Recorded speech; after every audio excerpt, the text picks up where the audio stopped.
So what we're doing is we making puppets for a show. This time, be more careful. Well, this workshop is a spin-off of Black Cherry's, what we call our flagship residency that we do in schools.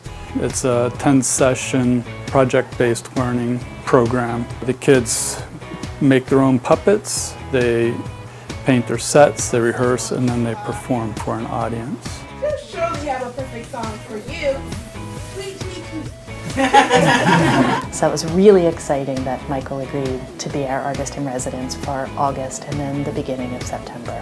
He has a great repertoire of evidence-based work that he does that adheres to Maryland State curriculum, goals and objectives. I have to say I'm really excited about working with the PAL program and engaging police officers in this type of programming. PAL's acronym is Police Athletic League. I like the fact that they are broadening that to incorporate creative activities. Not that athletics aren't creative, but it's a different level of mind engagement. PAL came to UMB in February of 2018. It's a mentoring program for students and children in the community to come and be mentored by police officers as well as other people who come in and volunteer also.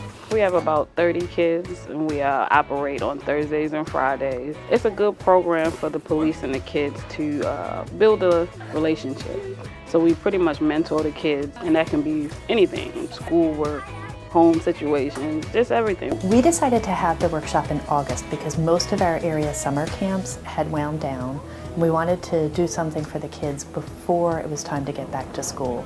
And the puppet show, designing and planning it, is actually an exercise in reading comprehension. We had a script and we assigned characters to the different kids. Then they start with a half-inch dowel rod, and then they wrap newspaper and masking tape around it to make an armature. They cover it with water-based papier-mâché clay.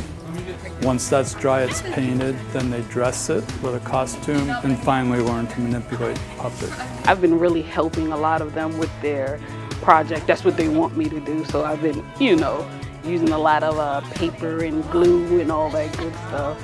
So it's real fun. They're having a lot of fun doing it. I really have to take my hat off to the officers that have volunteered their time, and it is volunteering, it's during non-work hours that they're doing this. I just think it's a great program that I think a lot of other police departments should adopt. It helps break down a lot of those barriers. They get to see the police officers in a different light, not just a person in a uniform, but they see that we are real people with real feelings, and we actually do care. It's not just, we're not out here just to lock up people or be mean or however it is that they view us. They see us in a whole different light, and it definitely changes their perception of not just the PAL officers, but officers in general.